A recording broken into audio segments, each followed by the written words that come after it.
Hello, this is Jew. Hey, look what I have here. I have an original Xbox gaming console from 1993, actually specifically from September 5th, 1993. Now these original Xboxes or classic Xboxes were manufactured between around 2001 to 2005, and they were replaced by the Xbox 360, which came out later. But this one I picked up just recently, but it does have a problem, and I'll show you what that is next. So I did plug the unit in and I connected it to my portable LCD Sharp TV screen, as you can see here. And I'll go ahead and turn it on. And it does turn on just fine. And you can see that the display and sound works. And using my controller here, you can see that I could kind of scroll through the menu options, select different items. And so it generally works okay, at least without a game in it. But the issue comes when I try to eject the disk drive here. I hit that, and you can see nothing happens. The disk tray does not open up. But it does sound like something is working. There's some clinking and some motor gears working inside there. So this is the issue. I can't even test the game out. And so this is what we're gonna fix today. So the first thing we want to do is just get this tray open. Now there is a simple way to do that. And if you kind of focus in on the lower right here, you can see a little tiny hole that will help eject the tray. And what you'll need is a paper clip. And I have one right here. And we're going to just go ahead and stick that in the hole and then apply a little pressure, and that will pop up the tray, as you can see here. So we got the tray out. Well, that's step one. So getting the tray out, I did have the power off and it unplugged. I did plug it back in, so I want to test to see if this tray will actually shut now that we have it open. So we'll go ahead and turn on the power. You can see this little light flashing. The tray did move just a little bit, so hopefully maybe it'll shut now. We hit the button and nothing happens. So yes, indeed, this tray is not functional. Okay, so the next thing I want to do is just kind of focus in inside the tray here. So I'm going to get some lighting, so I'll show you what I'm seeing right in here. So I have a light connected there, and I'm going to zoom in right where I was pointing, and as you can see, there is a belt there with two pulleys, and that's the belt that I think is causing the problem. Now again, the Xbox is still on, and so I'm going to hit the eject tray, and I want you to watch specifically the larger left pulley as I turn this on right now. And as you can see, the smaller pulley is functional. It's when I turn this thing on, it is spinning, but the larger pulley is not. That tells me that the belt is probably stretched out or worn out, and if I replace that belt, hopefully this tray will work.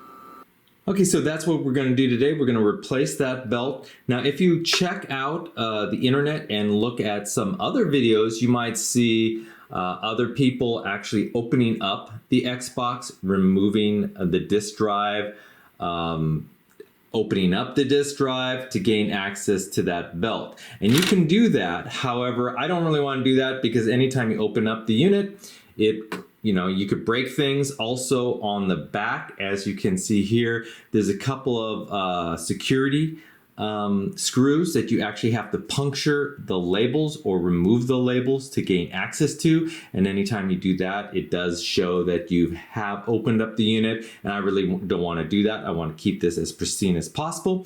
And also, as you noticed, the belt is right there. It's in easy access once you get the tray open. So we're going to try to remove this belt and replace it without opening the Xbox. We're just going to go gain access through the disk drive door itself.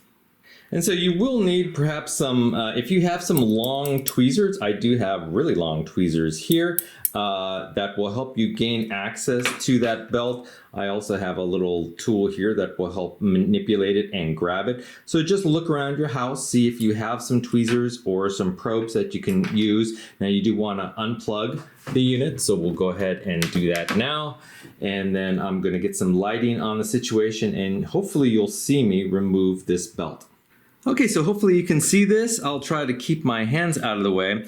I'm actually going to use my little probe here. Again, I could use the tweezers as well, but I think I could at least get it out using this little probe, and I'm just going to kind of fish it under, just like this, and kind of lift up.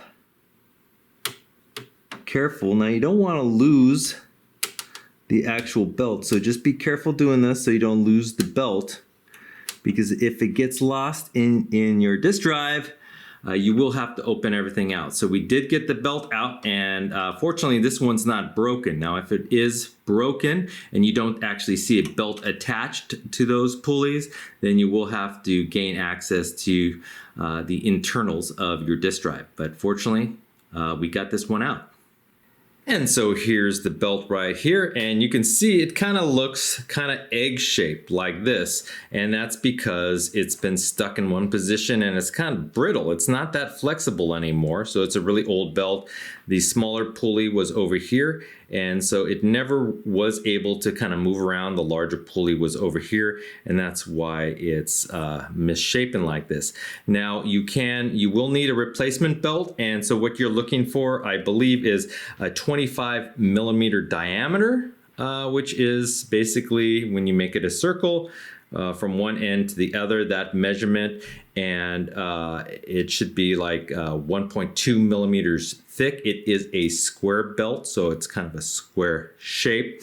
Now you can go online. Now don't buy the ones for the Xbox 360. They are slightly larger. I believe they're 30 millimeters instead of 25 millimeters. But you could also just buy kits of belts, and I have a bunch of belts here that I kind of use for other projects, and I did find a 25 millimeter belt which should suit the needs. And you can see that it seems, when you kind of flatten this belt out to a circle, it does look a little bit smaller than the original belt because this one's kind of stretched out, but this one is the proper size, and it is much more rubbery and should work well.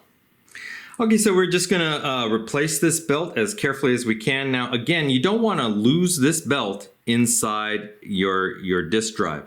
And so what I'm gonna do, just in case, is I do have some thread here, just some standard sewing thread. And I took some string, and I'm just gonna kind of loop just loosely this belt like that. So if I accidentally drop it and can't get to it, I could just pull this out and get this thing out of here.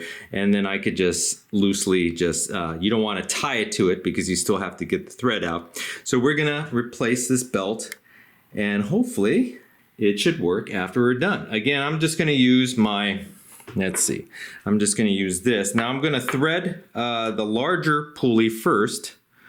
So we'll first get this around the larger pulley.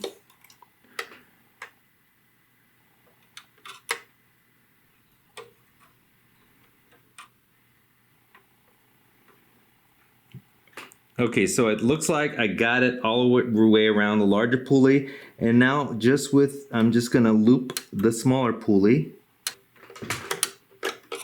like that. I think it's in there. I believe it is in there. So let's go ahead and take the string out and test her out. So I keep on forgetting to tell you that for safety, I did unplug the unit when I was replacing the belt, but I do have it plugged back in, and we're gonna test it out and see if this new belt works. So we'll go ahead and hit the power, and there you go. It shuts right away. It's looking for a disc, of course. But let's give it a second, and then let's see if it will actually eject. And there you go. It seems that belt replacement seems to do the trick.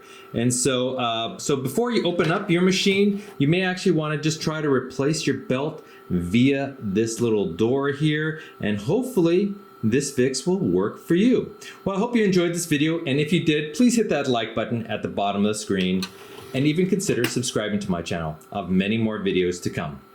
Bye-bye.